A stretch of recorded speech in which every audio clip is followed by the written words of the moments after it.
తెలంగాణను water war politics వేడెక్కిస్తున్నాయి. అసెంబ్లీలో ఇవాళ మేడిగడ్డ బ్యారేజీపై ప్రభుత్వం పవర్ పాయింట్ ప్రెజెంటేషన్ ఇవ్వబోతుంది. ప్రాజెక్టు కుంగడానికి గల కారణాలను సభ్యులకు మంత్రి ఉత్తమ్ కుమార్ రెడ్డి వివరించబోతున్నారు. ఇప్పటికే మేడిగడ్డకు ప్రజాప్రతినిధులను ప్రభుత్వం తీసుకువెళ్లింది. ప్రాజెక్టు దెబ్బతిన్న ప్రాంతాన్ని బృందం పరిశీలించింది. ఈ పర్యటనకు బీఆర్ఎస్, బీజేపీ దూరంగా ఉన్నాయి. కాగా కాళేశ్వరం ప్రాజెక్టుపై కాగ్ రిపోర్టును గురువారం అసెంబ్లీలో ప్రభుత్వం ప్రవేశపెట్టింది. కాళేశ్వరం ప్రాజెక్టు అంచనాలను కాగ్ తప్పుపట్టింది. ప్రాజెక్టుపై ఖర్చు భారీగా పెరిగినప్పటికీ అదనపు ప్రయోజనం మాత్రం ఏమీ లేదని పేర్కొంది. ఈ క్రమంలో అసెంబ్లీలో ప్రభుత్వం ఇవ్వబోతున్న పవర్ పాయింట్ ప్రెజెంటేషన్ మరింత హీట్ను పెంచబోతుంది.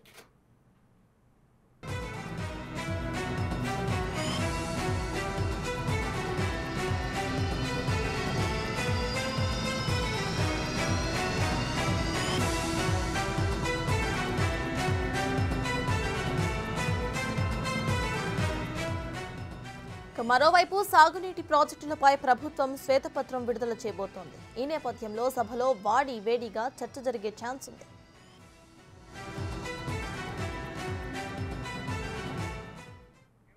ఇవాళ అసెంబ్లీలో మేడిగడ్డ బ్యారేజ్ పై పవర్ పాయింట్ ప్రెజెంటేషన్ జరగబోతోంది. ఇక ఇదే విషయంపై వాడివేడి చర్చ కూడా జరిగే అవకాశం కనిపిస్తోంది. ఇదే విషయంపై పూర్తి డీటెయిల్స్ ను మా deputy bureau chief Sadiq live లో అందించడానికి సిద్ధంగా ఉన్నారు.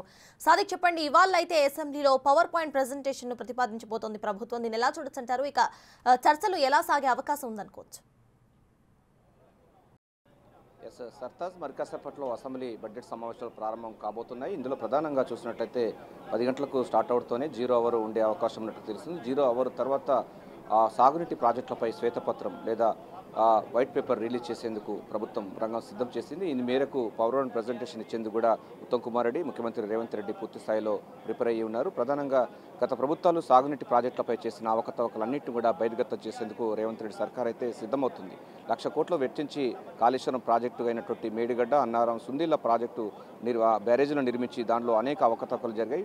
అది మేడిగడ్డ దగ్గర 3 పిల్లలు కుంగివేత, ఆ తర్వాత జరిగిన పరిణామాలన్నింటిపైన కూడా ముఖ్యమంత్రి రేవంత్ రెడ్డి అయితే సభావేదిక ద్వారా తెలంగాణ సభానికి చెప్పబోతున్నారు. ప్రధానంగా 7వ బ్లాక్లోని 3 పిల్లలు కుంగివేయడానికి ప్రధాన కారణమైనటువంటి అంశంపైన కూడా ఇప్పటికే విజిలెన్స్ రిపోర్ట్ ఇవ్వడం జరిగింది. గత ప్రభుత్వాలు చేసినటువంటి సబ్ కాంట్రాక్ట్ ఎవరికి ఇచ్చారు, కేసీఆర్ బంధువులకు ఇచ్చారని కూడా కాంగ్రెస్ పార్టీ మొదటి నుంచి భావిస్తుంది. 1,00,000 కోట్ల వ్యయంతో నిర్మించినటువంటి ఈ ప్రాజెక్టు పైన మొత్తం ఒక నిరుపయోగం మారింది.